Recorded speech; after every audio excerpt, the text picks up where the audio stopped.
की। शोभा चारों घाट की। प्रणाम सुंदर साथ जी।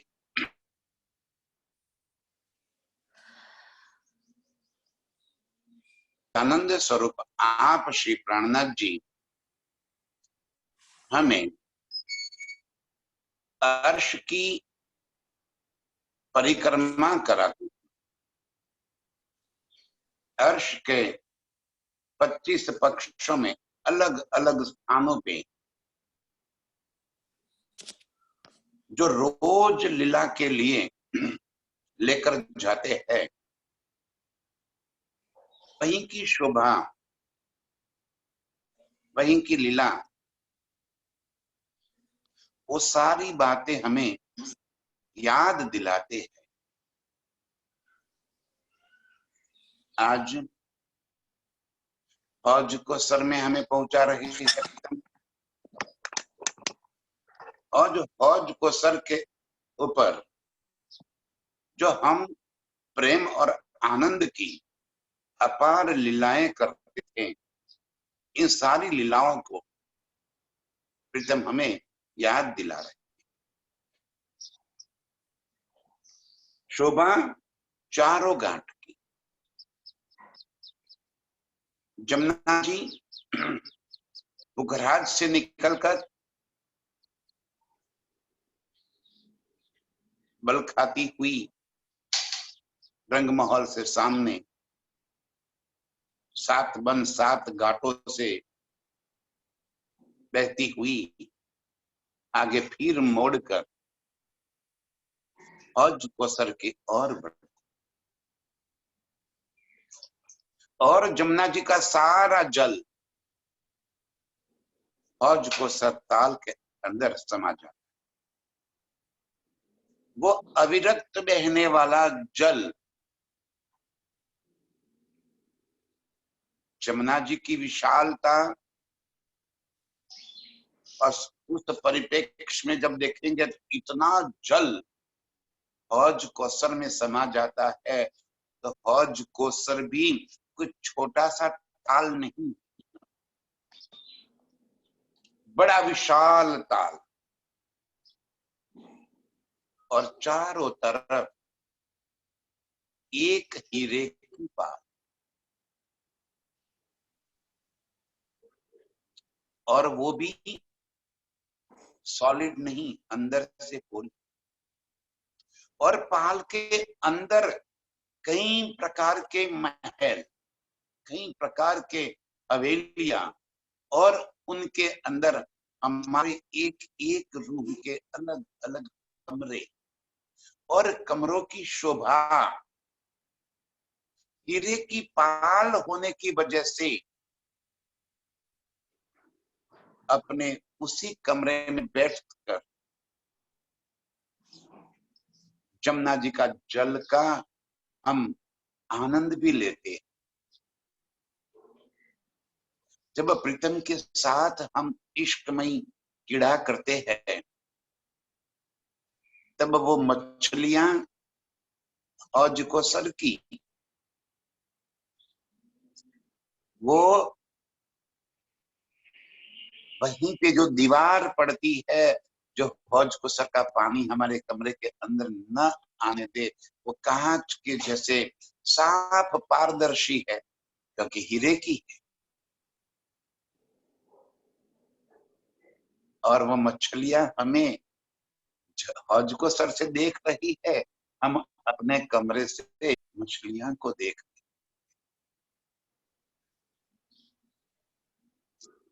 पूरी जमुना जी की पाल एक हीरे की वजह से अपार चमक,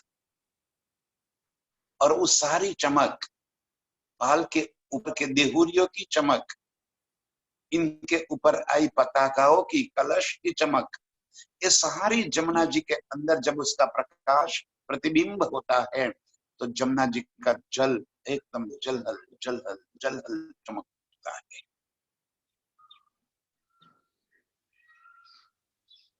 जमुना जी के पाल के अंदर के अपने कमरे में प्रीतम के साथ लीला करते हुए ये सारा नजारा इतना खूबसूरत लग रहा है। और उसमें भी बीच में टापू महल, और टापू महल की शोभा अपार सुंदरता लिए उसी टापू महल के अंदर वहां के दृश्य भी हमें हौज कोसर की पहाड़ के अंदर के अपने कमरे से देख।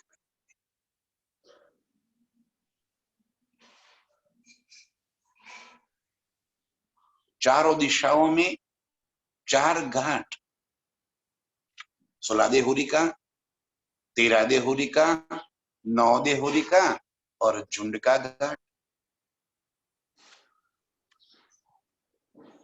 16 देहुरी से जमुना जी का जल हौज कौसर के अंदर गढ़नालों के अंदर से होकर हौज कौसर में प्रवेश करता है।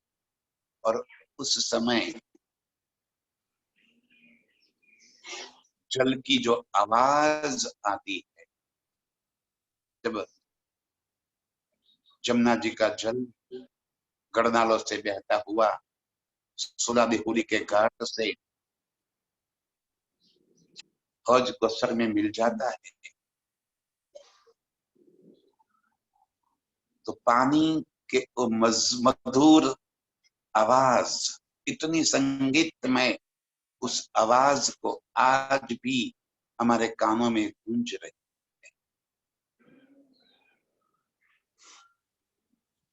वही 16 देहुरी के घाट के ऊपर जो देहुरिया है, दोहरियों के थंब और थंबों के बीच में आई हुई मेहराबे, उन थंबों के बीच से जब हम पूर्व की तरफ देखते हैं तो विशाल जमुना जी का जल दिखाई दे रहा है। और उसी मेहराबों से जब हम पश्चिम की तरफ देखती है तो विशाल हौज कौसर का जल और बीच में टापू महल, अनुपम सौंदर्य लिए हुए ये सारा नजारा आज भी जैसे हमारी आंखों के सामने खड़ा है।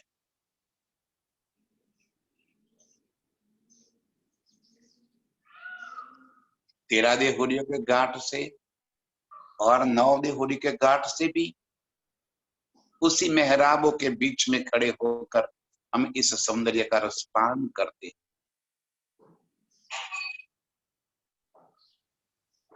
उसी मेहराबों से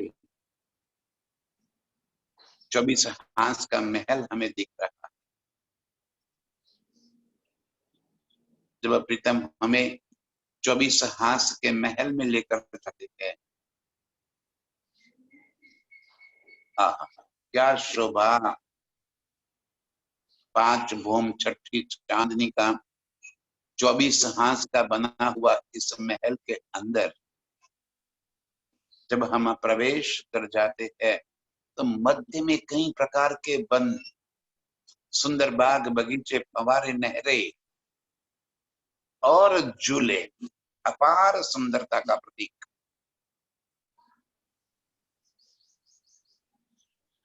उसी 24 हांस के महल के ऊपर बने हुए 24 गुर्ज और नीचे से वो जल अपने आप जैसे बहता हुआ चांदनी के बने हुए इस गुर्ज के जल कुंडों में समा जाता है। और उस जल कुंडों से 24 धाराओं में चारों तरफ जब पानी गिरता है तो उस पानी के कण छिटकने से जैसे हीरे मोती उसकी ब्याछार हो रही हो चारों तरफ, इतना जगमगा रहा है। उस 24 हांस का महल देखते ही बनता है। उसकी सुंदरता अनुपम सौंदर्य।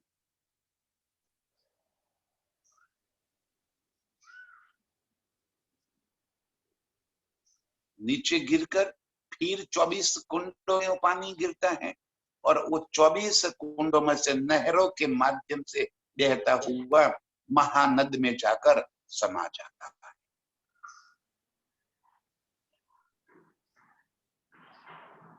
मेहराबों में खड़े होकर प्रीतम जब हमें इस 24 हांस के महल की शोभा दिखाते हैं, लालयित हो जाता है मन, और प्रीतम को साथ लेकर हम 24 हांस के महल के अंदर कई प्रकार की क्रीड़ा करने के लिए पहुंच जाते हैं। और उसके मध्य में आए हुए झूला, इतना बड़ा झूला कि हम सारी रूहें प्रीतम के साथ उस झूले के पर बैठकर झूलते हुए इस 24 हांस के महल की शोभा, उसका आनंद लेते हैं। सारी दीवारें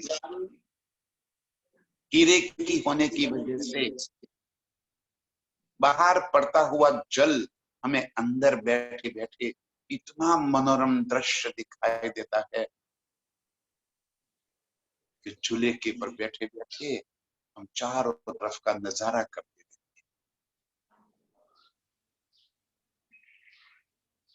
अंदर के बागों के अंदर के फूले हुए कई प्रकार के फूल और इनकी खुशबू,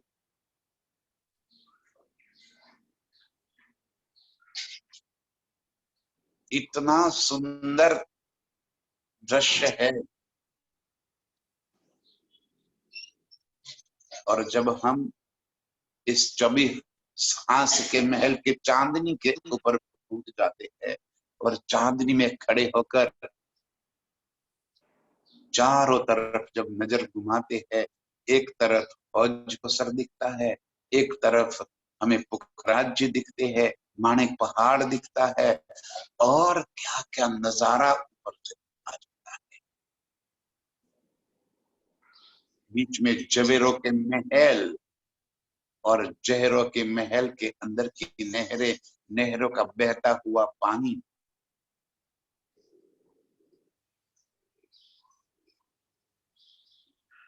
याद कीजिए सुंदर साथ जी, इस अनुपम सौंदर्य वाला हमारा परम धाम, जहां प्रीतम हमें कई प्रकार के लीलाओं के सुख प्रदान करते हैं।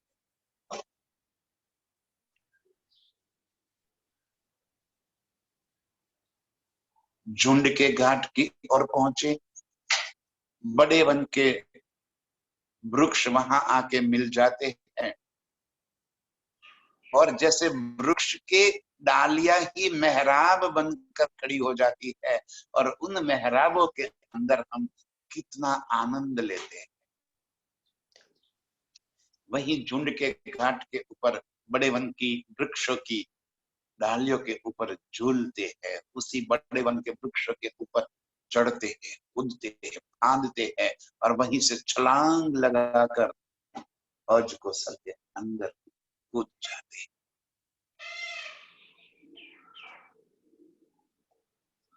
उसी झुंड के घाट के ऊपर ये अपार पशु पंछियों की आवाज हमें मन मोहित कर देती है।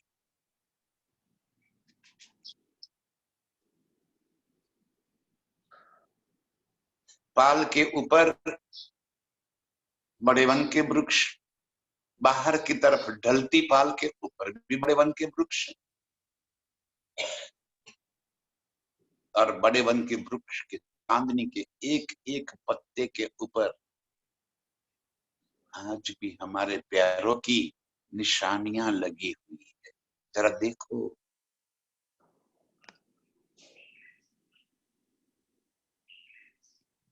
ये चारों घाट के ऊपर की मेहराबे, और वहां बैठे बैठे अर्श का नजारा जो प्रीतम हमें करा रहे हैं,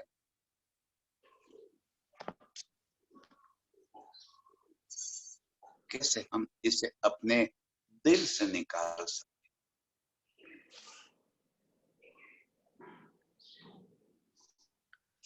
उन पाल के ऊपर की देहूरियों के अंदर बैठकर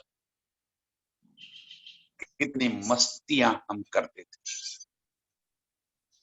और वहां से ढलकती हुई सीढ़ियां जो जल के जलरांश तक पहुंचती थी, वहीं पे बैठकर हमारे पैर जल के अंदर होते थे और पैर हिला हिलाकर हम जल के अंदर का आनंद लेते थे। और वहीं पे हौज कोसर की मछलियां आकर हमारे पैरों के अंदर गुदी करती थी।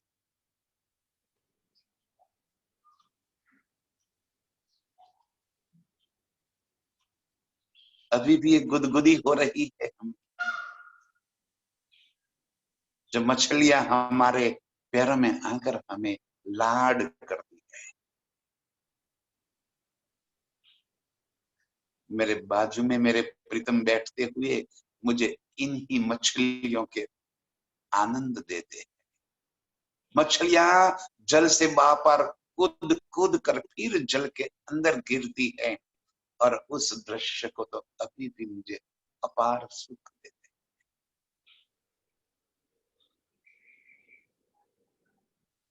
इन मछलियों के ऊपर सवारी करके हौज कोसर के अंदर चारों तरफ एक राउंड करके जब हम आते थे, आहा क्या सुख था उस हौज कोसर ताल के अंदर मछलियों के ऊपर बैठकर सवारी करने का।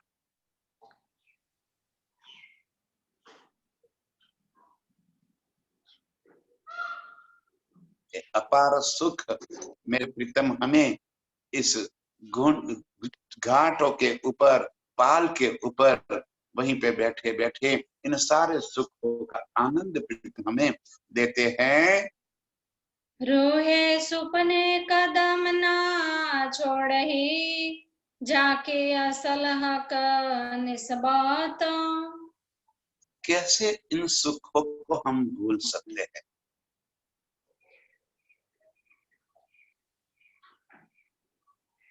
एक एक सुख हमें प्रतिपल प्रीतम की याद दिलाते हैं। अंदर एक आग सी उठ जाती है, कब मिलसी अपने प्रीतम को हम।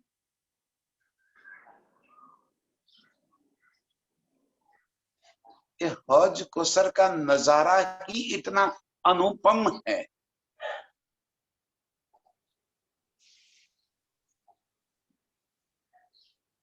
कि जैसे जैसे हमारी स्मृति में आता जाता है, पिया मिलन की प्यास और अधिक बढ़ जाती है। तड़प उठते हैं इस सुख का, इस नजारे दिल में धारण करते ही।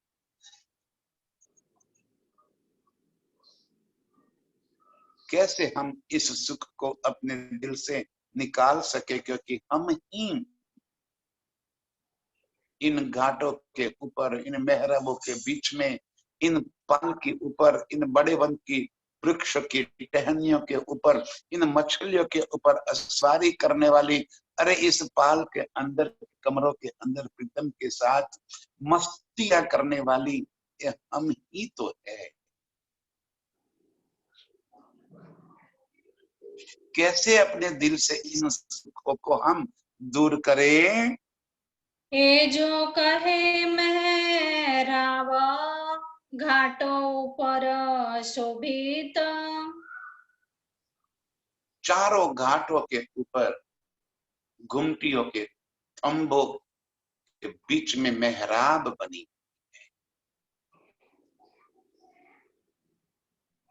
और इन्हीं मेहराबों के बीच में खड़े होकर इन सारे सुखों की लज्जत हम लेते। उसमें भी 16 देहुरियों के घाट के ऊपर जब मेहराबों के बीच से जमुना जी और हौज कोसर का मिलन,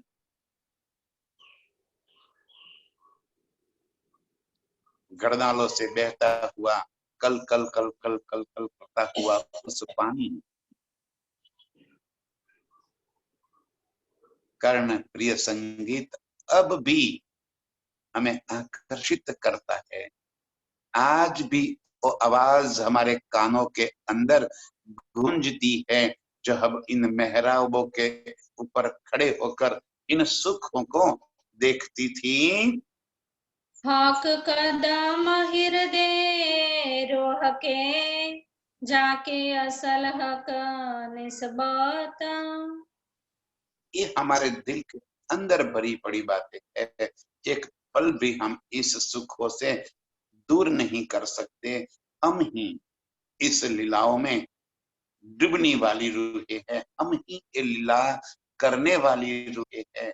इस हौज को सर के सुखों को आत्मसात करने वाली हम ही तो हैं। जहां प्रीतम के साथ बैठकर अपार मस्तियां हम दिल के अंदर भरती थी।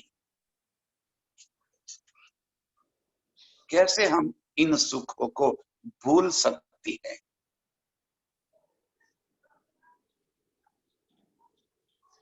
ये जो सुख है हौज को सर के चारों तरफ, टापू महल के अंदर का, बाहर का, बागों का सुंदर सा जी, ये सुख और कहीं भी नहीं हो सकता। जैसे पूरे अर्श का सारा सौंदर्य हौज को सर के अंदर लाकर रख दिया है।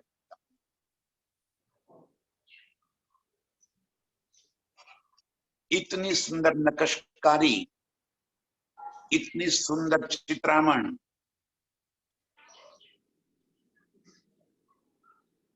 और इन सारे चित्रामण नक्शकारी के अंदर के नंग, एक एक नंग की चमक ऐसे उठ रही है जैसे आसमान भर जाए, और वो सारी चमक जल के अंदर प्रतिबिंबित होती है।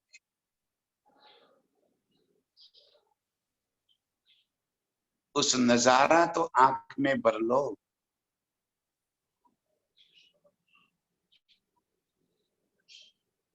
ये हौज को सर के इस सुखों को हम अपने दिल से कभी भी दूर नहीं कर सकते।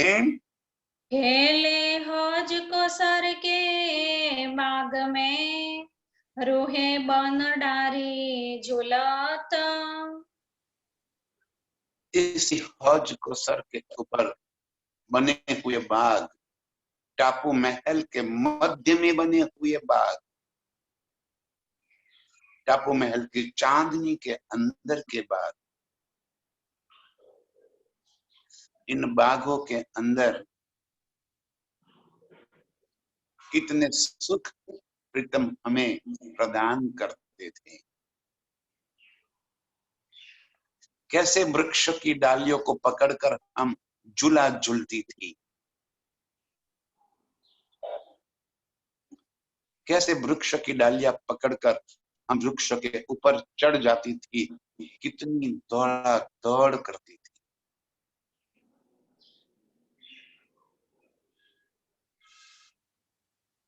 इन वृक्षों के तनों के अंदर से होकर हम ऊपर भी चढ़ जाती थी। एक एक टहनी के ऊपर हमारे निशान, वो हमें पुकार पुकार के बुला रही है। कहाँ चली गई मेरी रूह?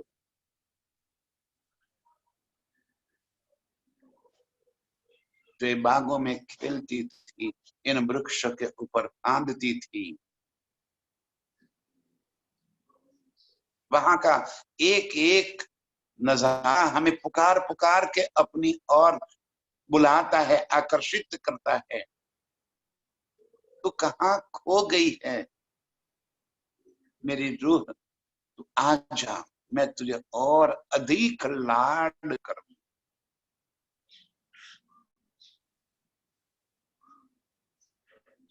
ये सारा नजारा, बाग बगीचे फवारे चाहे बच्चे नहरे, उसके अंदर के अपार रंगों के पुष्प, और पुष्प भी कितने सुगंधित।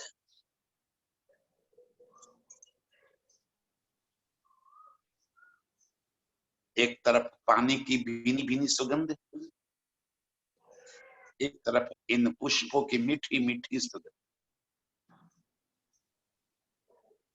आज भी हमारी नासिका को वे सुगंध मदहोश कर रही।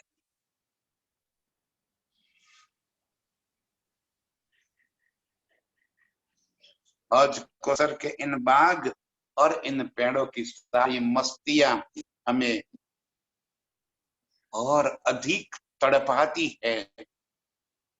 इसके सुख हमारे दिल में ऐसे के ऐसे भरे हुए हैं। हक चरण सुपने ना छोड़े, जाके असल हक निस्बत। इतने सुख को हम कैसे छोड़ सकते? ये सुख देने वाले मेरे प्रीतम के चरणों को हम कैसे छोड़ सकते हैं?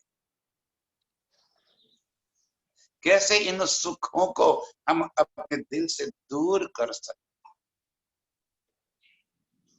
रात दिन अर्श में बसने वाली हम रूहें, इन मस्तियों में मस्त होने वाली हम रूहें, प्रीतम के साथ प्यार भरी इन लीलाओं के अंदर डूबने वाली हम रूहें,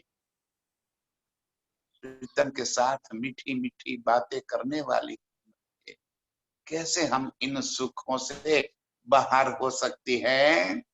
रूहे खेले टापू के गुरज में, जाए झरोखो बैठत। तीन भूम और चौथी चांदनी,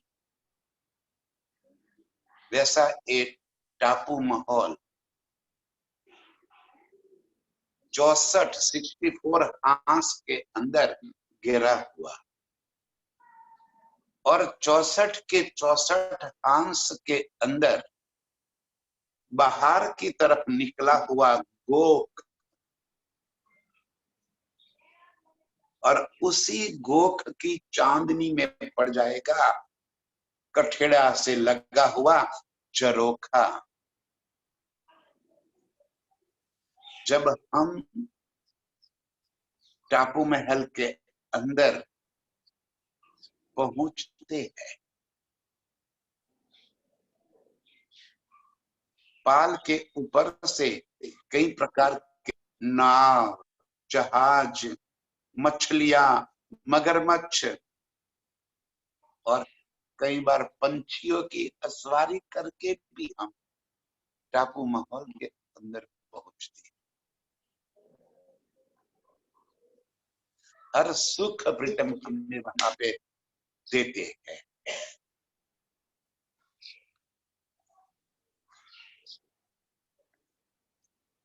जब हम टापू माहौल के अंदर पहुंचते हैं, बाहर की तरफ जलरांस, और उस जलरांस के ऊपर, उसके सीढ़ियों के ऊपर बैठकर हौज कोसर के जल का नजारा हम देखते हैं। टापू माहौल के चारों तरफ 64 के 64 पहल के अंदर एक एक गोख, ऐसा लग रहा है जैसे हौज कोसर के बीच में एक 64 पंखुड़ियों वाला एक कमल का फूल खिला हुआ है।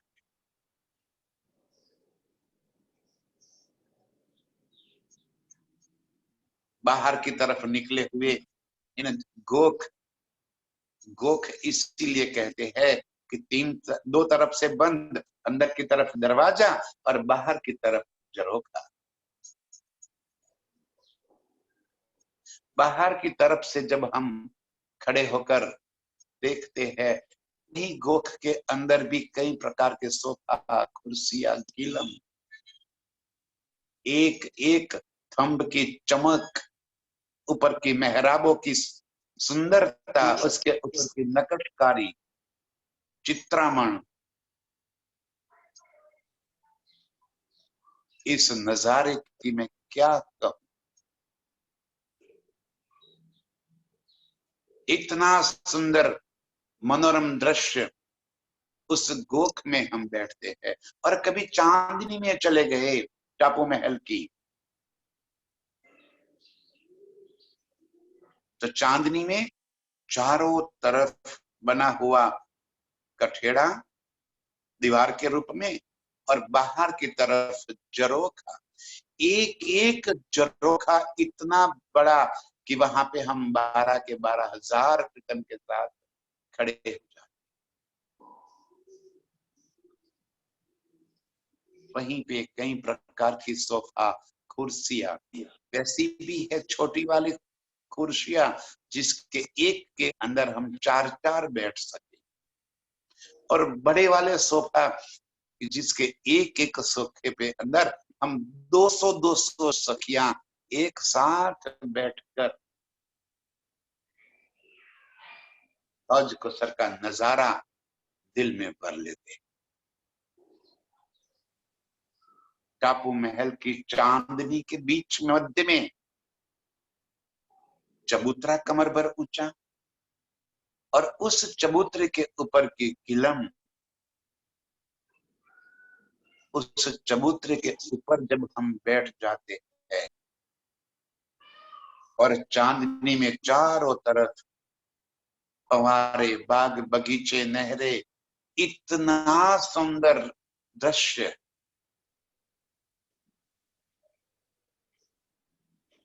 टापू महल की चांदनी के अंदर बैठकर अपार सुख उस चांदनी रात को प्रीतम हमें दे।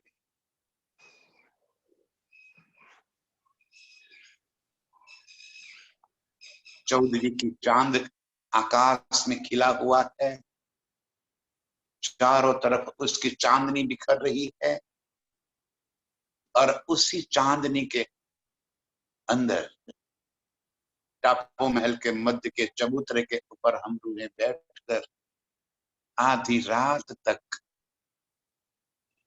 नृत्य करती है, कई प्रकार के गीत गाती है, प्रीतम के साथ मस्तियां करती है, और उस चांदनी रात का आनंद हम लूटती है। कभी जरोखे में, कभी गुर्जों में, कभी महलों में। टापू महल के अंदर के एक एक हवेली के अंदर कई महलात, और एक एक महल में कई मंदिर, एक एक मंदिर में 12,000 हमारी रूमें, कमरे हमारे।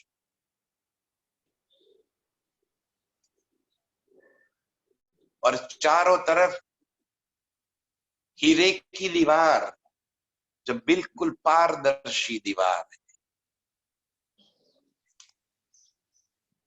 उस नजारा तो देखो सरदार साहब जी। इस टापू महल के अपने कमरे में बैठकर बाहर की तरफ के हीरे की दीवार के अंदर से जब हम बाहर का नजारा देखते हैं,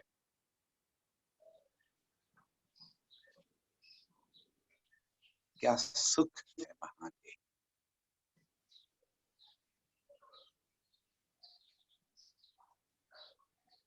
टापू महल के इस गुरज, जरोखे, चांदनी, एक एक सुख प्रीतम हमें इतना मस्ती से देते हैं कि हम उसी सुख के अंदर मस्त हो जाते हैं। तो क्यों रहे हक कदम बिना, जाके असल हक निस्बत। ऐसे मनोहर दृश्य को छोड़कर हम कैसे रह सकते। टापू महल के इस सुख हम कैसे सुपने के बदले छोड़ सकते हैं। इसीलिए तो हज कोसर का अनुपम सौंदर्य है।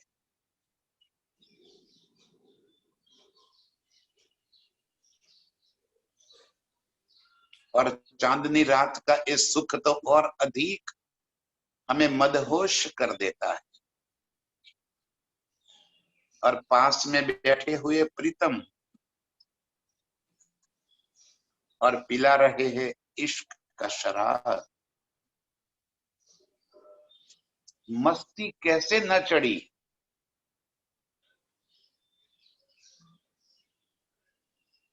हक इश्क का आब जो पी रहे हैं हम,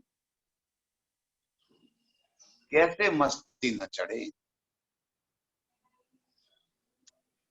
एक बार हज कोसर दिल में बस जाए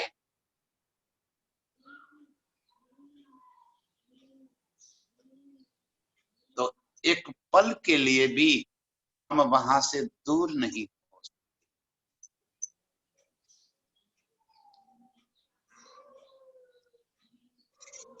इतने सुख प्रीतम हमें हौज कोसर के टापू महल में दे रहे हैं। हम वो सुख लेने वाली रूहें कैसे वहां से हम दूर हो सके, कैसे अपने दिल से इन सुखों को दूर कर सके। खेले अर्श हजार टापू मिने, हक भेले चांदनी चढ़त। इस अर्श के हौज के टापू महल की चांदनी और चांदनी रात मदहोश करने वाले मेरे प्रीतम, और मदहोश करने वाला वो नजारा,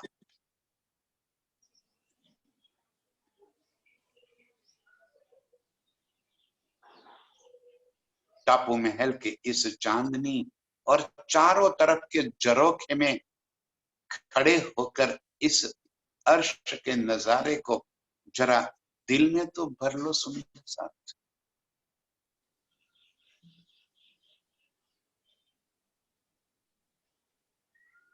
एक तो टापू महल की सुंदरता हमें और अधिक आकर्षित करती है, उसमें भी गोख और झरोखे जो बिल्कुल बाहर की तरफ निकले हुए हैं।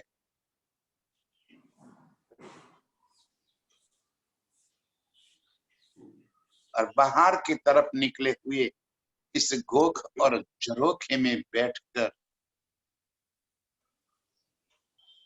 जब हम हौज कोसर के जल को निहारते हैं, और जल भी इतना शुद्ध कि उसकी तलहटी तक का दृश्य हमें नजर आता है।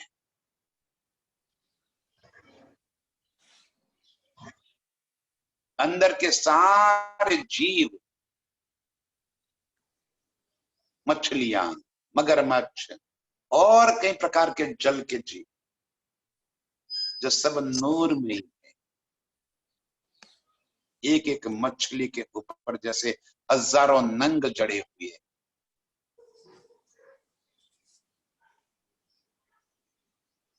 वो सुख हमें प्रीतम टापू महल की चांदनी में बिठाकर दे रहे हैं। रोहे क्यों रहे इना कदम बिना, जाके असल हक निस्बत। जो हम निस्बती रूप हैं, ये हौज कोसर के इन सुख को कभी नहीं निकाल सकती। और इसीलिए प्रीतम ने हमें कहा है, अंदर आए सको सो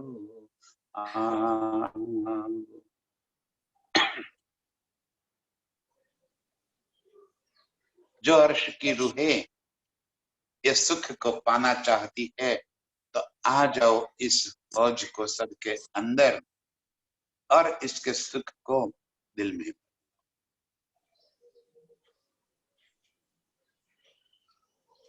इस माहौल मंदिर की एक एक शोभा को अपने दिल में भर लो।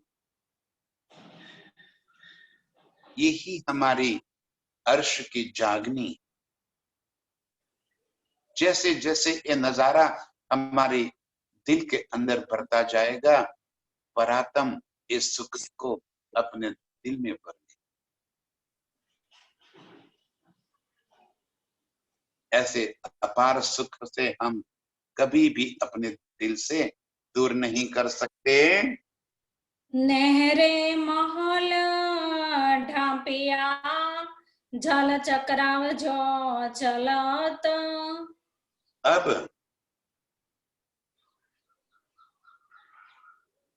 हौज को सर से जब हम इस क्रीड़ा करके प्रीतम कहते हैं चलो मैं आज आपको जवेरों के नहरों की तरफ ले चलता, जवेरों के महल में ले चलता, रंग महल, सात घाट, जमुना जी, पुखराज जी, हौज को सर, 24 हांस का महल, कुंज निकुंज, पश्चिम का चौगान और बड़ो वन, इन सभी को घेरते हुए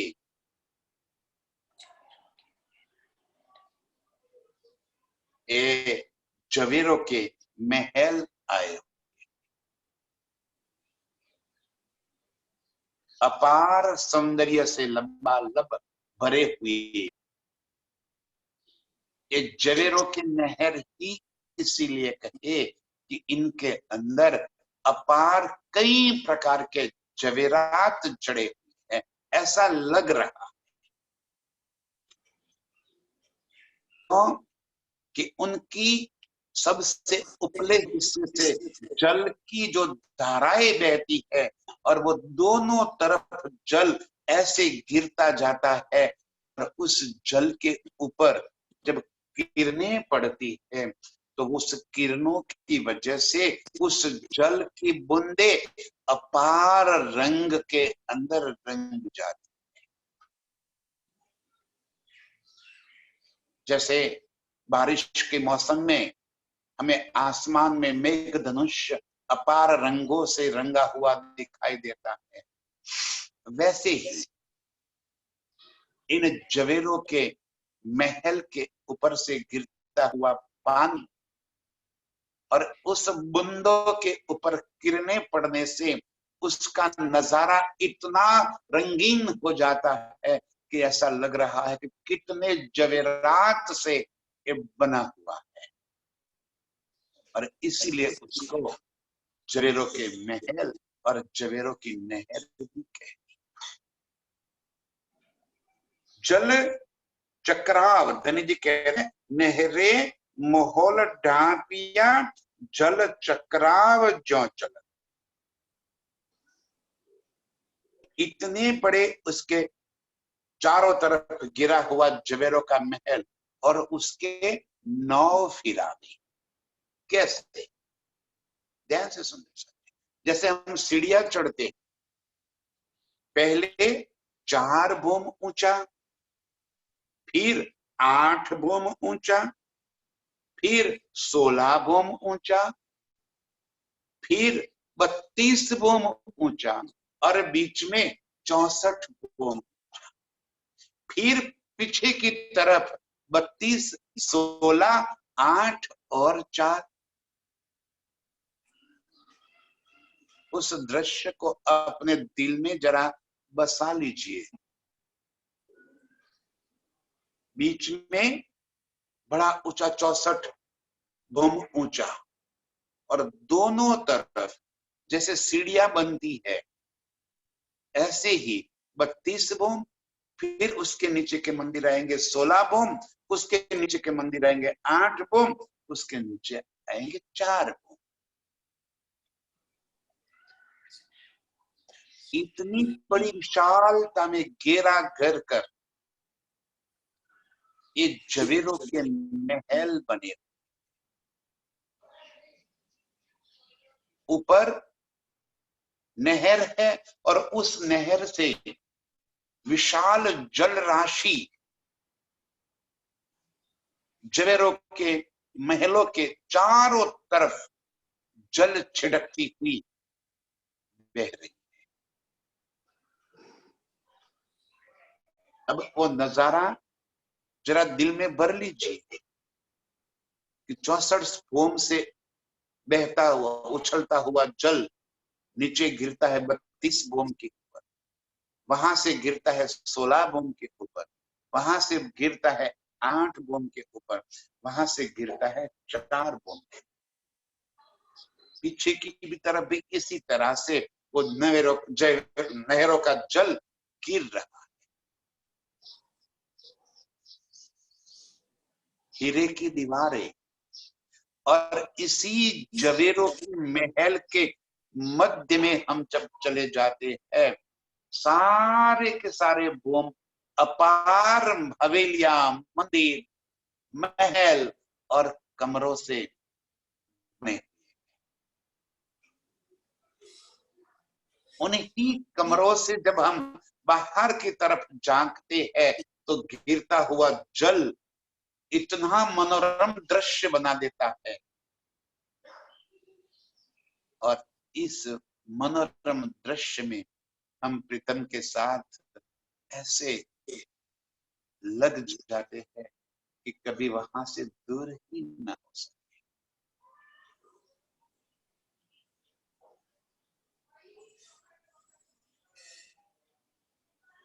हजारों लाखों हवेलियां, मंदिर, गिनती ना कर सके हम,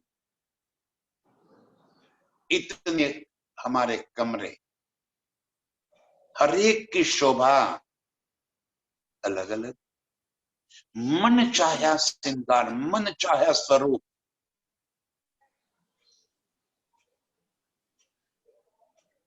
इस जवेरों के महल की शोभा का कोई पार नहीं। बाहरी दृश्य भी इतना ही सुंदर, और जब महलों के अंदर हम चले जाते हैं तो अंदर का तो नजारा ही कुछ और है। हीरे के बने हुए हर एक मंदिर, हीरा इसीलिए कह सकते हैं, यहाँ अर्श में कोई हीरा है ही नहीं, सारा नूर का ही है। हीरा इसीलिए कहते हैं कि उसकी चमक, उसकी मुलायमता, उसके अंदर से निकलती हुई जाई इतना अधिक चमक है कि हम यहाँ के हीरो के साथ तुलना कर दी।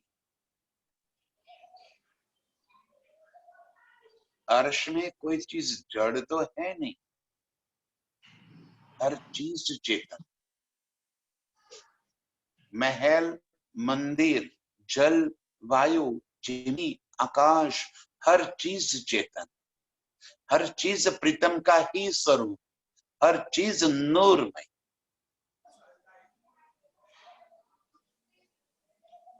और प्रीतम रूहों को रिझाने के वास्ते इस जवेरों के महल में जब हमें लेकर जाते हैं,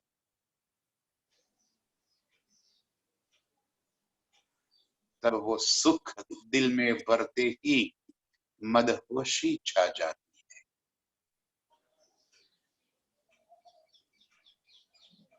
ऐसे सुखों को हम कैसे छोड़ सकते हैं? उन्हीं के बीच में हर जगह पे बाग बगीचे, फंवारे, सोफा और कुर्सियां, नजारा दिखाते दिखाते हर हर घड़ी, हर पल नया नया सुख प्रीतम हमें देते जाते।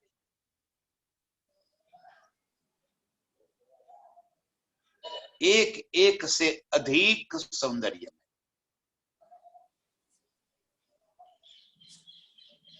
टापू महल में थी, तब लगता था कि टापू महल से अधिक सुंदरता कुछ हो ही नहीं सकती। 24 हांस के महल को देखा, तब लगा कि अरे ये तो एक तराशा हुआ इतना सुंदर महल। उसी के प्यार में डूब। और अब जवेरों के महल का नजारा जब हम देख रहे हैं तो सारे नजारे फीके लग रहे। और जल चक्राव खाकर जो उपली नहरों से गिरते हुए दोनों तरफ इतना मधुरम आवाज होता है, क्योंकि जल ऊपर से गिरता है, आवाज जाग एक एक बूंद ऐसे छिड़क उठती है। और जब 64 भूम से गिरकर 32वें भूम की चांदनी में जल गिरता है, कितना आवाज होता होगा, कितना संगीत बजता होगा। वहीं से गिरते हुए चादरे पानी की जैसे 16 भूम के ऊपर गिर जाती है।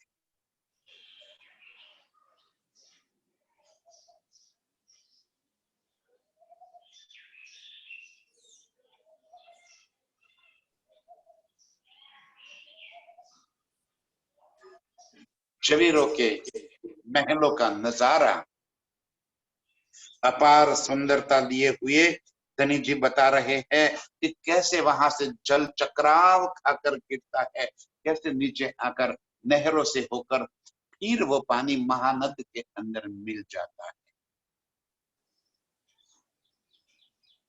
इन नहरें महल को जैसे ढांप दिया है और पानी गिरते हुए जैसे महल नजर ही नहीं आता है, पानी ही पानी नजर आता है। जब उसके अंदर पहुंचते हैं तब पता चलता है कि आहा क्या सुंदर महल मेरे प्रीतम ने हम रूहों के वास्ते तैयार। और वहीं पे अपार सुख, अपार क्रीड़ाएं,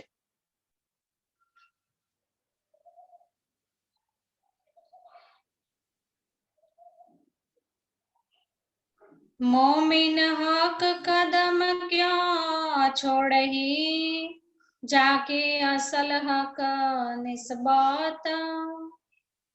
ऐसे सुखों को हम कैसे दूर कर सकते हैं अपने दिल से? कैसे इन सुखों की लज्जत से हम बाहर निकल सके, कैसे ये नशा हमारा टूटे जो जवेरों के महल में प्रीतम हमें देते।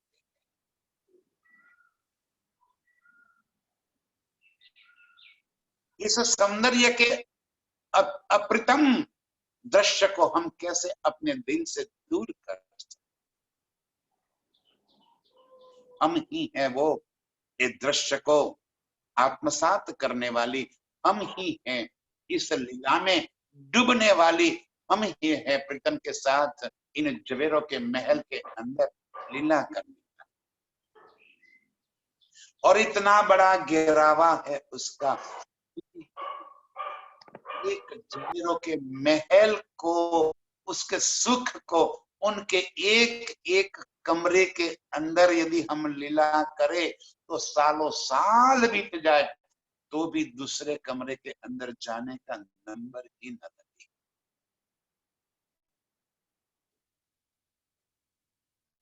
इतना सुख लेने वाली, इन जवेरों के महल में घूमने वाली, इन जवेरों के नहर का और जल का आनंद लेने वाली सभी रूहों के चरणों में मेरा कोटि कोटि प्रणाम।